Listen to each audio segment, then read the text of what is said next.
Hey guys, what's up? It's Kita, and today I'm going to be doing another story time video, and it's an interesting one. So I think it was like the last day of school when I was in 6th grade, so the last day of 6th grade, and me, my friend Erin, Marlena, Maya, and my sister Jada all left school that day, and we all usually went to my friend Erin's grandma's house.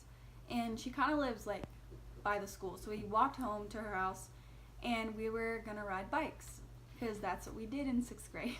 Rode bikes everywhere, and we were just riding our bikes like around the neighborhood or whatever, and like we would split up sometimes, and you know, like it was like a small neighborhood just like around these few blocks.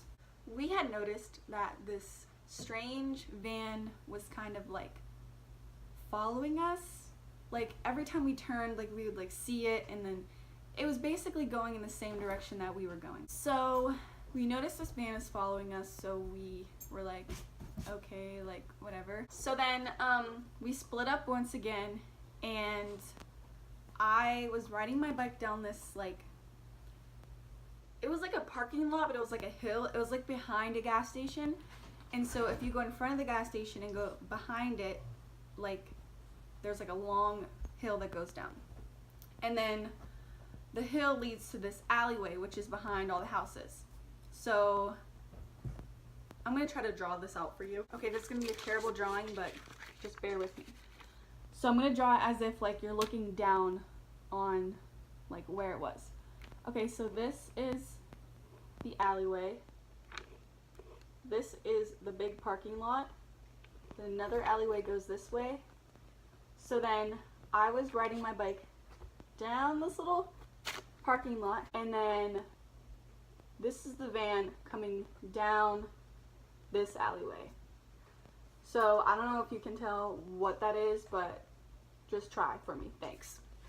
Okay, so anyways, as I got to the end of that hill that's a parking lot, I stopped my bike because I see the van coming. I'm not trying to run into the van. So I stopped right there. I thought the van was going to pass me, but instead, this van stops right in front of me. Literally, this is me right here on my bike staring at the guy in the van. He rolls down his window, goes like this out the window. He has zero pants on, no underwear, nothing, just a t-shirt.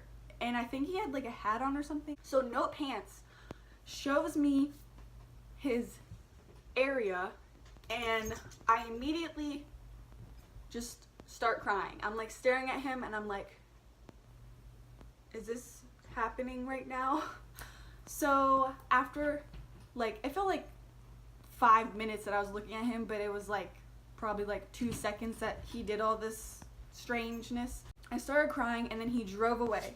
So I was just like sitting there, and I'm like, what just happened? So then I quickly ride my bike back to Erin's grandma's house, which is like right up the street.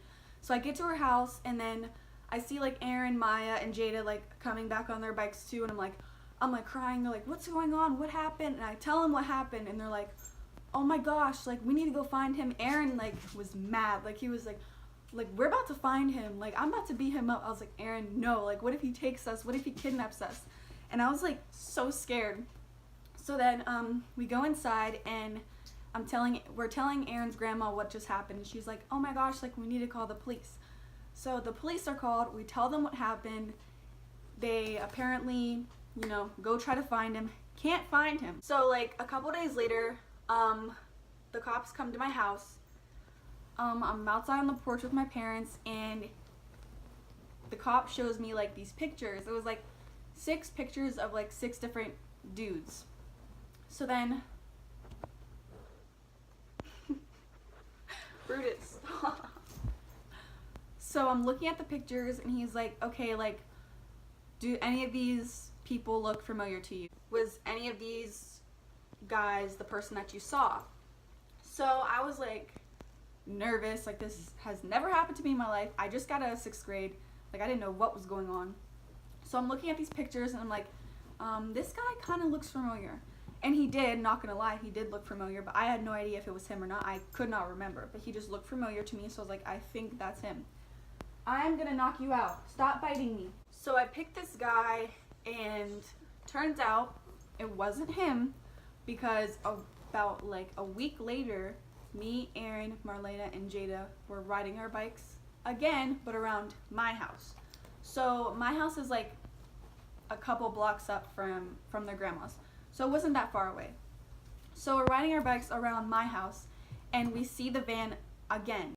So I see the van again, and I was like, whoa, wait a second. Isn't he supposed to be in jail right now? So I go back home, and I'm telling my mom, my dad, like, I saw him again, like, what the heck? Why isn't he in jail? And my dad was like, well, did you pick the wrong guy? And I was like, I don't know. I just picked the person that looked familiar to me.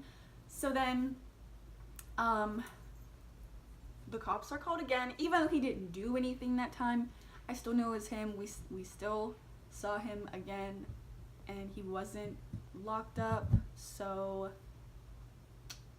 yeah. And after that, we never saw him again. So ever since this happened, me and all my friends that were involved called this guy the weenie whacker, and we always make jokes about it, like, oh, there's a weenie whacker van, because this van was like one of those pedophile vans, like a murder van. Like, it was like beige and like, you know, big, like, you know, those type of vans. So that is the story of the weenie whacker. That is my pedophile story. I hope you enjoyed, because shit was weird.